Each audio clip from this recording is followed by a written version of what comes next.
I'm Kristen Dumais, and I'm a historian of religion, gender, and politics.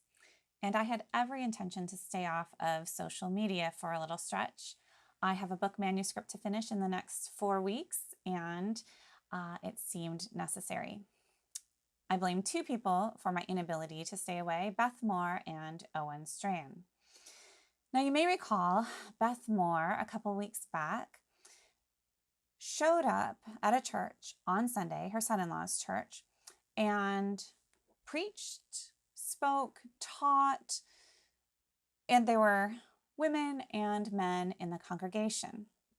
Now, Baptists have a long history of this sort of thing, at least before the conservative resurgence, conservative takeover, and even since then, Beth Moore has been doing this for quite some time. She's a Bible teacher.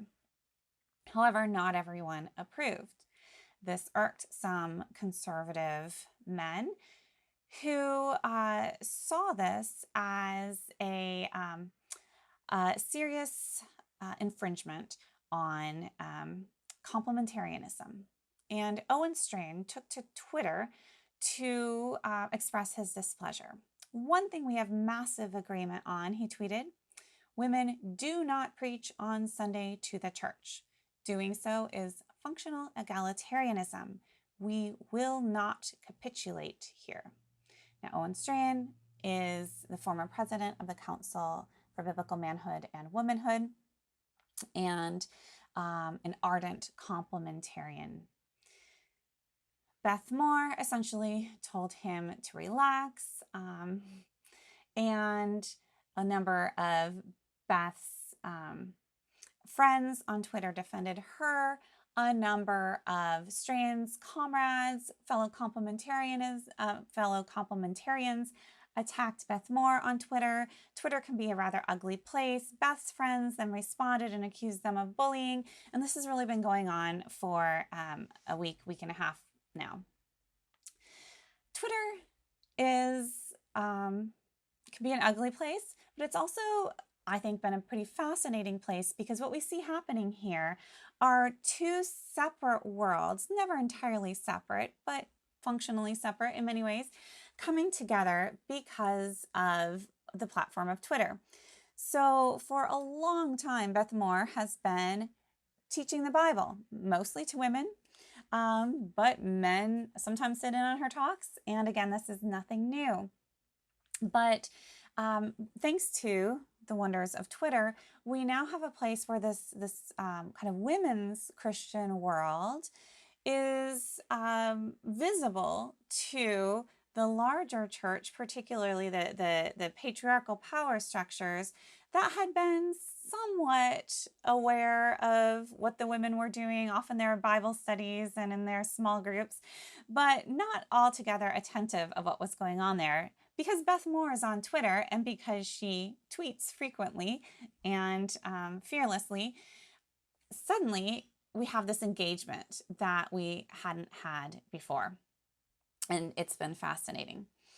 At any rate, Beth Moore has, and all of this now is coming to a head in a particular way because this coming week is the annual meeting of the SBC, the Southern Baptist Convention.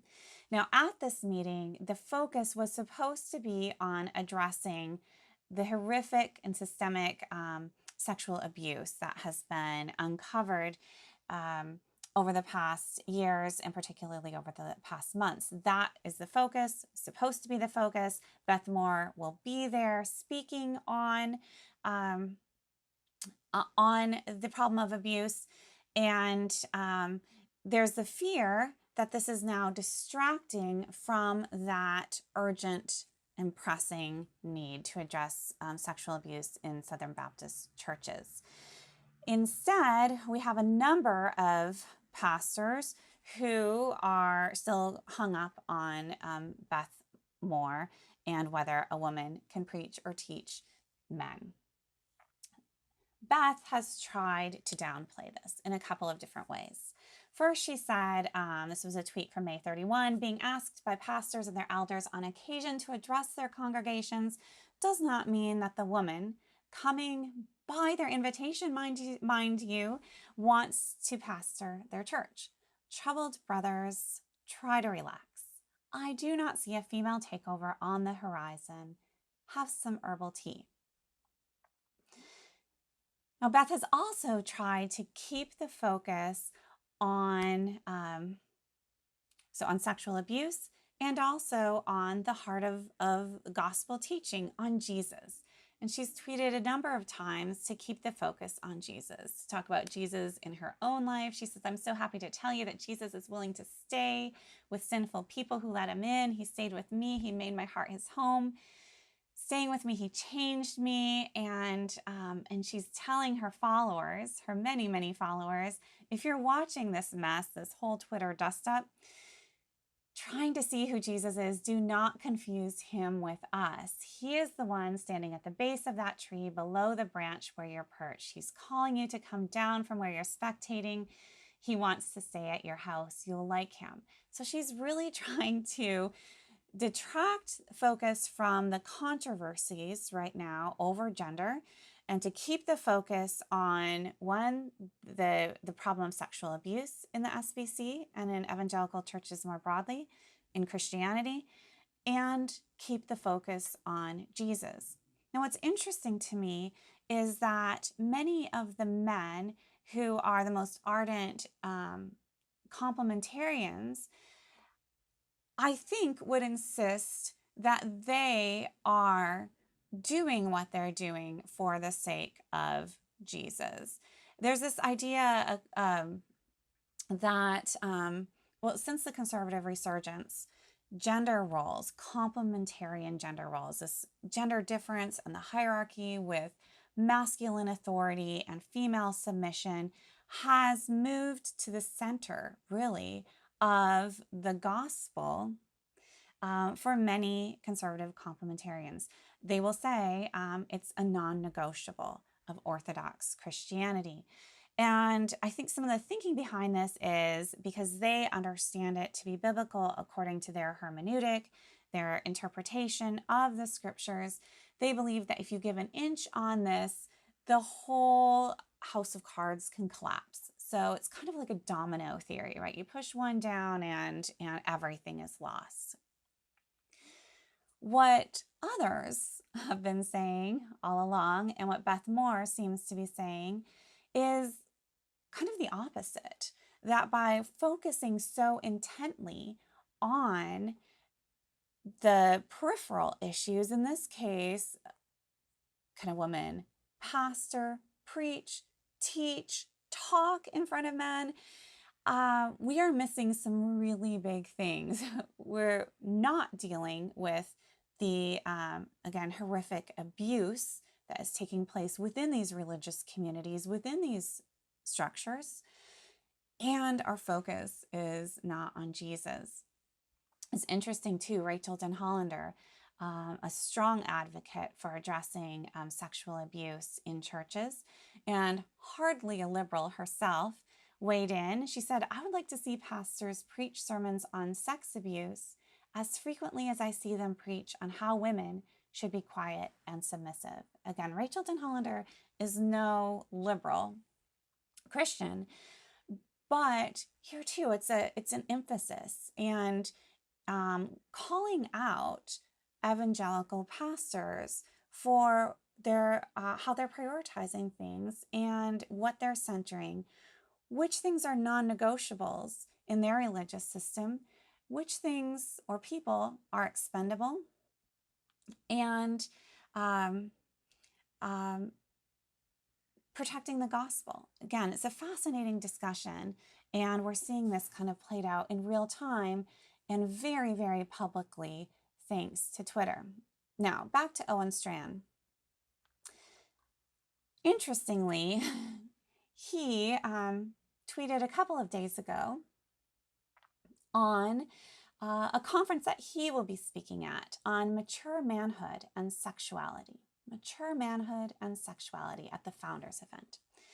So part of this kind of network of conservative, complementarian Protestantism, evangelicalism. My thesis, he tweets, we will only honor God as men when we understand Scripture's warrior motif. Scripture's warrior motif. We are not idiots. We are not goofballs. We are not boys. We are men of God. So, Scripture's warrior motif. Now, this is a theme very close to my heart. It is, in fact, the topic of this book that I need to finish in the next 4 weeks. In fact, the working title of my book, which I do not expect to keep, has been Onward Christian Warriors, looking at how this warrior motif has developed over the last 50 years within conservative American evangelicalism. And it's a fascinating and at times horrifying story. And what we see is over time, as Christian men, particularly conservative Christian men, complementarian men, emphasize gender difference and hierarchical power, patriarchal power. They are kind of recreating what it means to be a Christian man, what it means to be a Christian woman, essentially what it means to be Christian. And there are so many fascinating twists and turns in this history. But what happens is they'll draw on some Bible passages. So Revelation is a favorite, and Jesus turning over the money changers' tables is another favorite. So kind of the blood and gore and the fighting, and there's some great Old Testament scenes too. But it's actually not the Bible that often is kind of their most important text. Rather, they're drawing from this kind of mythical, historical tradition. And so you'll have men like William Wallace. William Wallace is a favorite, who becomes a model of manhood, a model of Christian manhood. And not just any William Wallace, not a historical William Wallace, so much as William Wallace as played by Mel Gibson. Mel Gibson is kind of a key player in all of this, not surprisingly perhaps.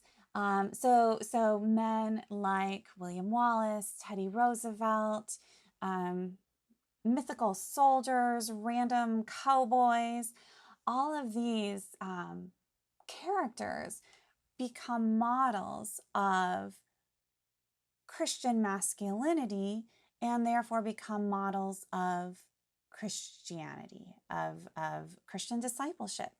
And so you get to this bizarre point where Jesus of the Gospels is presented as a warrior, like William Wallace, right? Like the cowboy on the frontier, who can use violence as needed to bring about the greater good, as the protector of womanhood, as the protector of the faith.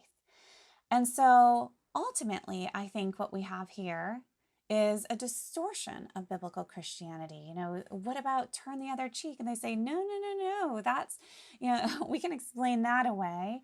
And the fruits of the Spirit don't really come up very much. And it's this very rugged and aggressive Christian masculinity, which then leads to a very aggressive Christianity. Arguably a distortion of the true gospel, of true Christianity. And so you see, on the one hand, you have conservatives worried that if you give an inch on women's authority, male patriarchy, complementarianism, that the whole gospel could be lost. And at the same time, you have this embrace of what is arguably a secular model of manhood, which then becomes essentially Christianity. And so it's the secularization of Christianity from within, the distortion of Christianity. At least that's one interpretation. Much more in my book, which will be out in a few months with Live Right Publishing. In the meantime, we can sit back and watch the goings-on, both at this Mature Manhood and Sexuality Conference and at the SBC. And I should add one closing thought, of course.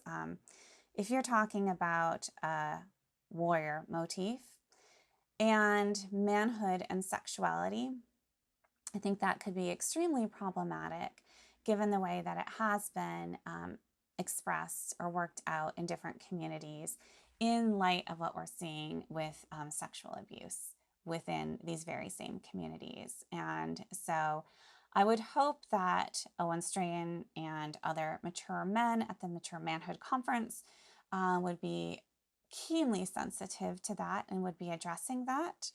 And certainly that is where the focus needs to be and ought to be at the annual meeting of the SBC as well.